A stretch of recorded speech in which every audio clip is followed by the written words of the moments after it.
ഇത് കേരളമാണെന്നും ഇവിടെ ഇങ്ങനെ പാടില്ല എന്നും ഇങ്ങനെ ചെയ്ത് കഴിഞ്ഞാൽ പണി കിട്ടുമെന്നും 4 വർഷമായിട്ട് ഈ വ്ലോഗിന്റെ പിന്നാലെ പോകുന്ന സഞ്ജു ടെക്കി അറിയാൻ പാടില്ലായിരുന്നോ എന്നിട്ടൊരു ഡയലോഗും. എനിക്കല്ല നിനക്കൊക്കെയാണ് കേട്ടല്ലോ.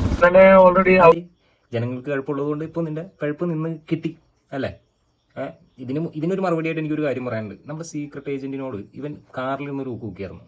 സത്യം പറഞ്ഞ ഹരിയണ്ണന് വല്ല ആവശ്യം ഉണ്ടായിരുന്നു. മര്യാദക്ക് ഇതേപോലെ വണ്ടിക്കകത്ത് കയറി ഇരുന്നേച്ച് വല്ല റിവ്യൂ അടിച്ചിരുന്നേച്ചാ പോയാണ്. ശരിയാണ്, ഞാൻ ഇതന്നെ പറയാൻ ഉദ്ദേശിക്കുന്നത്. കാറിൽ നിന്ന് അതേപോലെ എന്തെങ്കിലുമൊക്കെ കാണിച്ചു കൂട്ടിയാൽ പോരായിരുന്നാ നിങ്ങൾക്ക് വല്ല കാര്യം ഉണ്ടായ ഇപ്പൊ എന്താ അവസ്ഥ? ഒന്ന്, ഈ താൽക്കാലികമായി ഉണ്ടാക്കിയിരിക്കുന്ന പൂളിൽ ഉള്ള വെള്ളം റോഡിലേക്ക് തുറന്നു വിട്ടു.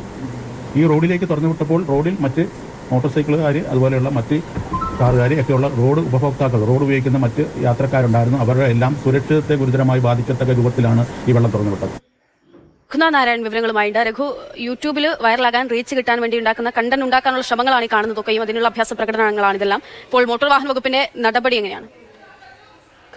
ടെക്കി സഞ്ജുവിനും വാഹനത്തിലുണ്ടായിരുന്ന മറ്റ് 3 പേർക്കും 3-4 ശിക്ഷാ നടപടികളാണ് മോട്ടോർ വാഹന വകുപ്പ് നൽകിയിരിക്കുന്നത്. അതിലൊന്ന് ഒരാഴ്ചക്കാലം ആലപ്പുഴ മെഡിക്കൽ കോളേജിൽ ആതുര സേവനം അപകടമുണ്ടായി വരുന്ന ഓർത്തോ സേവനം നടത്തേണ്ടത്. ഒപ്പം തന്നെ ഒരാഴ്ചക്കാലം മോട്ടോർ വാഹന വകുപ്പിന്റെ യൂട്യൂബിൽ ഇത്തരത്തിൽ റീച്ച് ഉണ്ടാക്കാൻ വേണ്ടി ചെയ്യുന്ന കാര്യങ്ങൾ അവർക്ക് ഒരു പക്ഷേ പണം നേടിക്കൊടുക്കാം, പക്ഷേ ആളുകൾക്ക് വലിയ അപകടമായിരിക്കും ഉണ്ടാവുക.